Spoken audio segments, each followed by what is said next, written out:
Oke, teman-teman, welcome back with me, Factbacker 063. Jadi, hari ini saya mau ngasih sedikit tips buat teman-teman ya, yang cari sprint TV khususnya.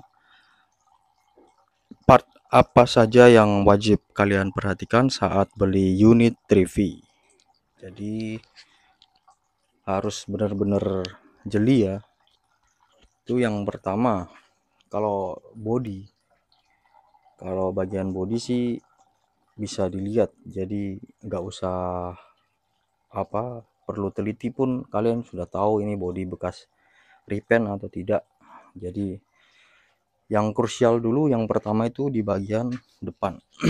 Ini dia yang paling penting kalian lihat saat ngambil unit TV khususnya sprint ya, bagian asfalk depan ini, fork depan set.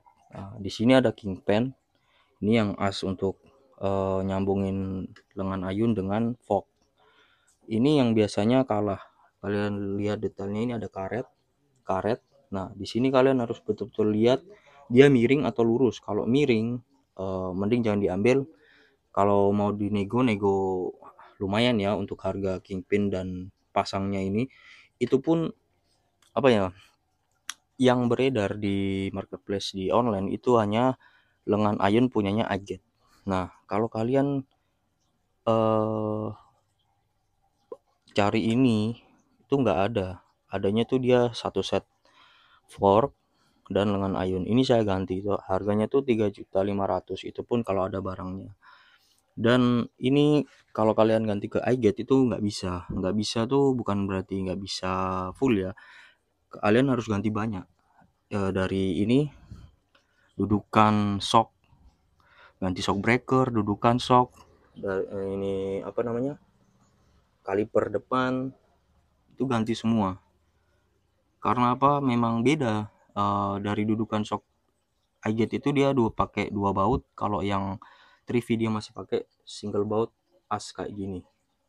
Nah, terus apa nggak enaknya Trivi yaitu baut depan, baut as depan ini ya, itu terlalu riskan. Riskannya tuh gini, kalau kalian pakai shock yang empuk, terlalu empuk, itu bagian lahar di dalam hub ini itu sering kena, karena mungkin dia nggak simetris dengan bawaan lengan ayunya ini. Dia agak ini ya, dia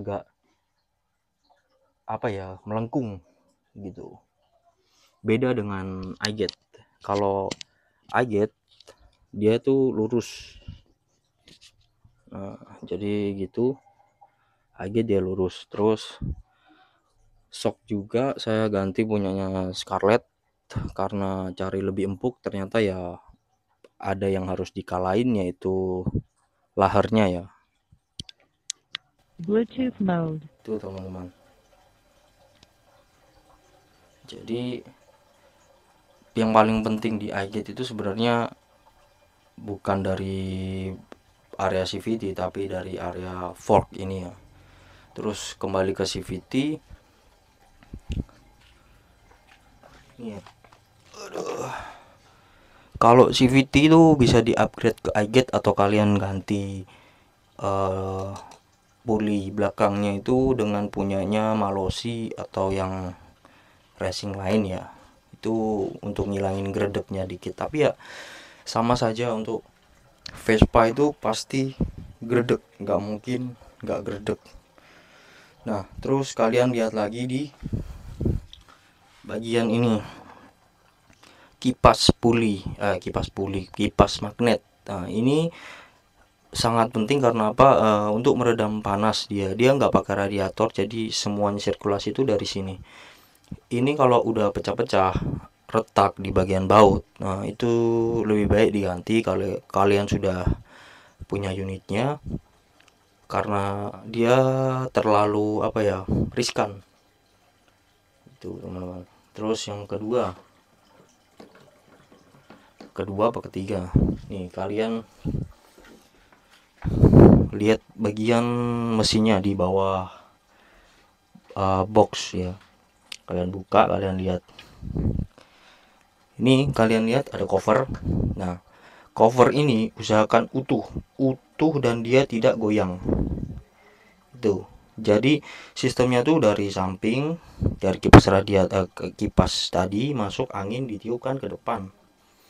Dari samping masuk ke depan untuk mendinginkan mesin. Nah, jadi jalurnya itu dia hanya di cover ini aja plastik. Nah, gitu. Jadi betul-betul kalian harus perhatikan. Dan ini ya, baut ini. Baut ini usahakan utuh. Karena ini baut sekali pakai, begitu dia udah dibuka pasti selek. Nah, dari sini kalian lihat berarti belum pernah bongkar mesin gitu aja. Terus rembesan itu yang paling banyak rembes tuh di sini. Bagian packing sebelah kanan atau packing magnet di sini ya. Ini biasanya rembes. Kalau packingnya udah rusak, udah lama atau bekas bongkaran, dia pasti rembes. Kalau ganti packing itu harus bener-bener rata ya, nggak bisa asal dikasih lem terus dikasih packing, itu tetap dia akan bocor. Nah, rembesnya tuh di sini, dia biasanya di bagian sebelah kanan ini rembes banyak. Jadi kalian lihat di situ kalau ada rembes mending di skip. Nah, yang berikutnya itu kalau dari throttle body, filter, lah usahakan itu barang-barang standarnya ada. Dan kalian ini ya, cek bagian ini. Ini kalau goyang atau kalian tarik, nah biasanya terlepas. Karena klemnya yang di sini biasanya kalau servis itu nggak dikasih klem lagi. Terus kabel gas, kalau standarnya untuk sprint itu kabel gasnya ada dua. Kalau ini kan saya pasangnya cuma satu. Menurut mekanik sih ya satu aja untuk setelannya biar lebih mudah gitu. Kalau dua itu terlalu berat. Biasanya untuk yang motor-motor usia udah 5 tahun ke atas tuh berat karena mungkin kotor dan karat ya. Dan untuk mesin nih, kalau aki kalian lihat sini. Untuk Trivi itu kalian lihat yang warnanya itu namanya yang warnanya gold, warna coklat itu di bagian bawah. Itu sebenarnya ada di dalam sini. Di dalam bawah sini ya. Tapi saya minta dipindahkan untuk ke bagian aki karena apa? Untuk pergantiannya biar lebih mudah. Itu namanya relay starter. Itu udah diganti punya dan motor jadi warnanya coklat. Aki juga kalau kalian pakai sama dengan 12 volt sebenarnya bisa ngangkat, tapi untuk ukurannya beda. Ukurannya itu aki Vespa dia menonjol ke atas, manjang ke atas. Kalau yang biasa kan pendek-pendek gitu, jadi harus diganjel lagi. Nah, terus kalian coba buka nih bagian glove box, kalian lihat di bagian sekringnya. Ini dia sekring, usahakan masih ada covernya seperti ini dan lengkap ya sekringnya. Walaupun udah ada yang diganti sih nggak masalah, yang penting dicoba starter dulu.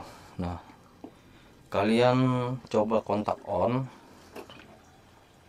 nih. Kalau suaranya tuh masih ada pompa injektor, masih bunyinya bagus, oke lah, berarti kan asumsinya bensin turun. Nih, coba kita starter. Nah, dia langsung jreng ya. Terus ini lagi yang harus kalian perhatikan adalah tombol ini biasanya tuh kalah tuh dia kalau dihidupin lampu kota, terus lampu jauh, lampu utama itu sering mati, atau kadang lampunya kedip-kedip mati. Nah, itu bagian di dalam sini kuningannya itu udah berjamur. Jadi untuk teman-teman yang udah ambil motor-motor tua yang 5 tahunan ke atas wajib cek ini ya.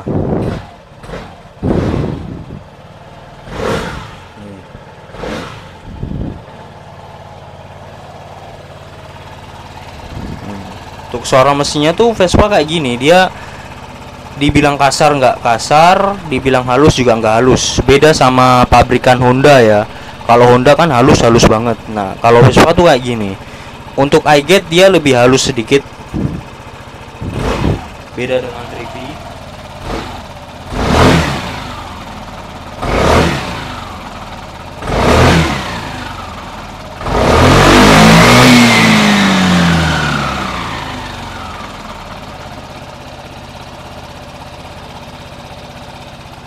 Nah, di bagian knalpot kalian lihat jangan sampai ada asap putih yang keluar ya.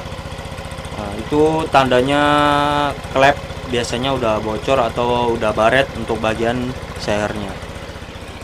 Oke.